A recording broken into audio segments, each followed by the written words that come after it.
बिस्मिल्लाहिर रहमानिर रहीम अस्सलामु आलाइकुम welcome back to my channel. आज के आरेकटी नतून रेसिपि निये चले आसलाम। और आजकेर रेसिपिटी होच्छे चिंगड़ी शुटकिर रेसिपि। चिंगड़ी शुटकी और आलू दिए दुर्दान्त स्वादेर एकटी रेसिपि तैरी करब। ताहले चलुन रेसिपिटी देखे नेই। रान्नाटी करार जोन्नो एखाने आमि सबकिछु केटे कुटे गुछिए निয়েছি। काँचामरिच, रसुन, पेঁয়াজ और आलू चिकन चिकन करे केटे पानिते भिजिए रेखेছিলাম। धुए पानी झरिए निয়েছি। और एखाने शुटकी भालो करे बेছে तारपरे कुसुम गरम पानी दिए परिष्कार करे धुए निয়েছি। अवश्यई बेছে नेবেন शुटकिटा, कारण शुटकिर मধ্যে अनेक समय पोका थाके, विभिन्न रकमेर मयला थाके। चेष्टा करबेन भालो करे शुटकिटाके बेছে तारपरे रान्ना करते।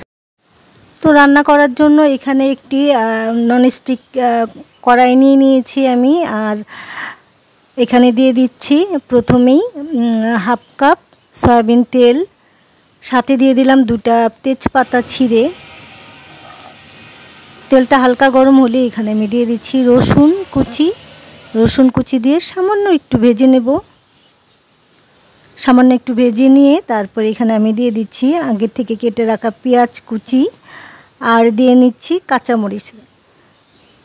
और एखाने आमी 12टा काँचामरिच निয়েছি फाली करे। रसुन और काँचामरिचटा सब समय शुटकिर तरकारिते एकटू बेशी दिबेन। बेशी दिले किन्तु शुटकी जे कोनो तरकारी खेते किन्तु भालो लागे। एखन दिए दिচ্ছি आगे থেকেই धुए राखा चिंगड़ी माछेर शुटकी। এই শুটকিটা আমি 3 থেকে 4 মিনিট আঁচটাকে একদম লোতে রেখে এটাকে একটু ভেজে নিব। একটু ভেজে নিলে এই রেসিপিটা শুটকির এই রেসিপিটা খেতে কিন্তু আরও ভালো লাগে। শুটকির যে কাঁচা একটা ফ্লেভার এটা চলে যায়, মুচমুচে একটা ভাব আসে আর খেতে কিন্তু খুবই টেস্টি হয়। তো আমি 3 মিনিটের মতো এটাকে নেড়ে ভেজে নিব।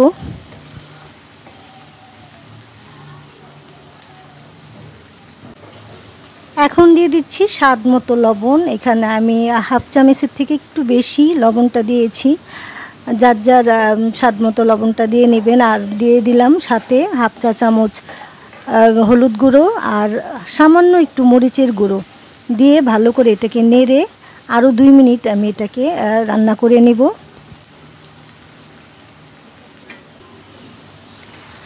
এখন দিয়ে দিচ্ছি আগে থেকে কেটে রাখা আলু কুচি। আলুটাকে চেষ্টা করবেন যখনই কাটবেন তখনই পানির মধ্যে সাথে সাথে ভিজিয়ে দিতে। এতে করে কিন্তু আলু আর কষ্টটা চলে যায় আলুর, আর আলুটা কালো হয় না। নতুনদের জন্য বলছি, যারা রান্নায় নতুন কিংবা ব্যাচেলর ভাইয়া যদি কেউ দেখে থাকেন তাহলে তাদের জন্য বলছি।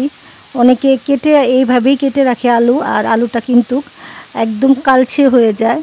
তো সেক্ষেত্রে এইভাবে পানিতে সাথে সাথে যদি কেটে কেটে রাখা যায় তাহলে কিন্তু আর কালচে ভাবটা আসে না। আর এই তো আমি ঢেকে ঢেকে এখানে 5 মিনিটের মতো নেড়ে চেড়ে এটাকে একটুখানি রান্না করে নিব, যাতে করে আলুটা আর চিংড়ি মাছটা একটু সিদ্ধ হয় সেজন্য।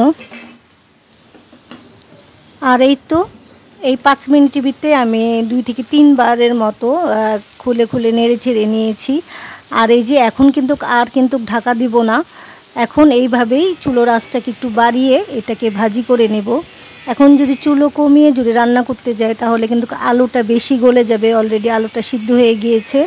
এখন আমি এই যে 2 মিনিটের মতো আর একদম চুলোর জালটা একদম মিডিয়াম টু হাইয়ে রেখে এটাকে আমি একটু ভেজে নিব। একটু লালচে ভাব করলে এটা খেতে কিন্তু অনেক টেস্টি হয় এই রান্নাটা। আর আমি যেভাবে এই চিংড়ি শুটকি রেসিপিটি করেছি সেভাবে যদি করে খান তাহলে কিন্তু খেতে কিন্তু দারুণ মজার হয় এই রেসিপিটি।